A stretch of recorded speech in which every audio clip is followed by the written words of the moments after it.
Hi and welcome. So in the next couple of minutes, I'd like to talk to you about how to add more color and more flair to your bass lines by extending the range of the notes that you're playing. So let's check out a great little bass line of the jazz blues, and we'll take it from there. Great, here's the line. I'll play it for you and we'll pick through it a little bit afterwards. 1, 2, 3, 4.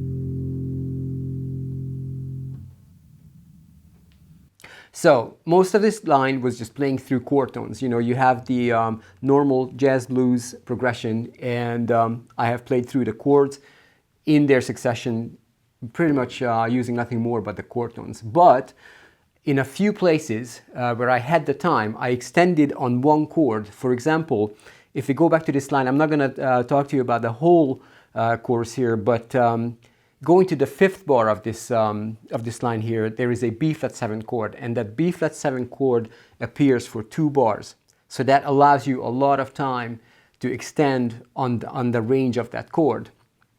And also, luckily enough, we have an open D string, an open D note as the third of that chord. So I would use that open string to be able to change position from one position to the next, and then to another position to be able to then extend the range of my line here. Okay, so if I go back to that line and if I just play it to you within kind of a closed area here, it would sound like something like this. So it would be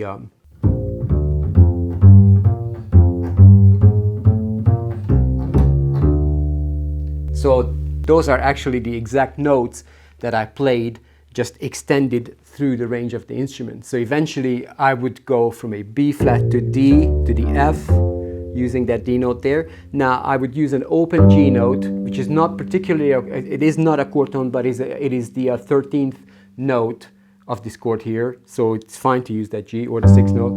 And while I play that open G, I brought my hand up here to play a B flat here. So I came up to this kind of mid-range of the instrument and played an F here. Now, immediately up to this G note again into thumb position. And here I would just go back up to the B flat here, to the root note of this chord here of the B flat 7. So G, A flat, A, B flat. And I have another bar here to work with. So I'm going to go up to the third of this chord again. So from this B flat, I'm going to go up with a C, C sharp, and D. Right? That's a D right there. And then as I'll play that last D up here, I'm going to just kind of glissando down, make it, by glissandoing down, actually make it a real nice kind of jazz type effect here. So play another D here, 2 octaves lower, play a B flat here, and then as the last note of these 2 bars on this B flat 7 chord, I'm going to play an E here, which in jazz we call a tritone substitution. Now that's something I'll probably talk to you about in another quick little lesson. So, and that is the line, which used to be, which could have been just in a small area here, just that. Now with range and with the use of open strings, we have opened up this line and we made it.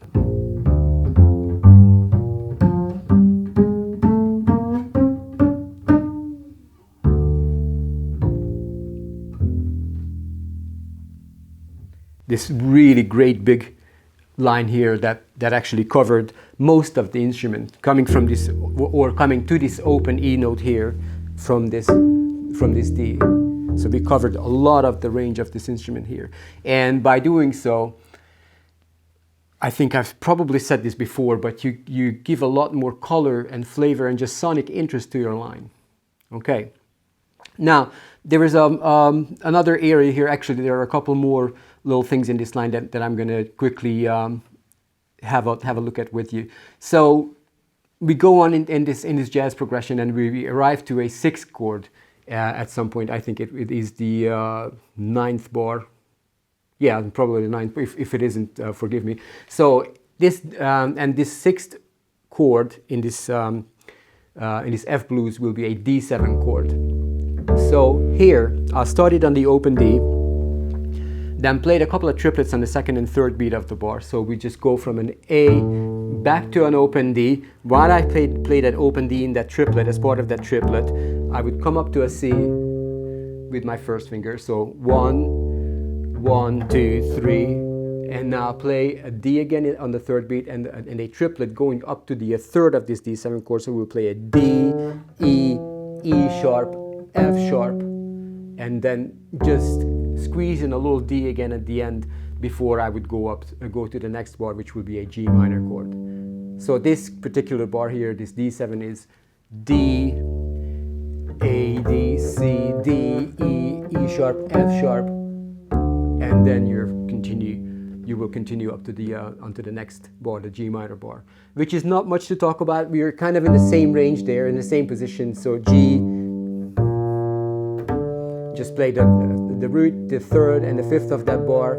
Now here, as I finish this G7 bar, on the fourth beat of this G minor 7 bar, I would play the F, which is the seventh of this chord, of the G minor 7 chord, with a chromatic approach tone, which is something I'm going to probably talk to you about in another time as well, approach tones and chromatic passing tones and stuff like that.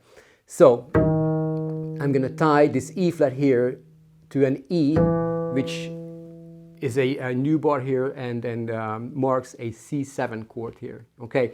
And in this C7 chord, I'm going to play an E, C, so the third and the root of that chord, and a G, the fifth of that chord. Now I'm playing that, while I'm playing that open G string, watch this, I'm just going to come back to this F here, which is just an ornament really. It's kind of a bluesy ornament, this third beat, this triplet of F, D, E flat, or F, D, D sharp to be exact, to come up to the third of the chord again, and back to the root of the chord, and also down to the third on the fourth beat of this C7 chord, okay?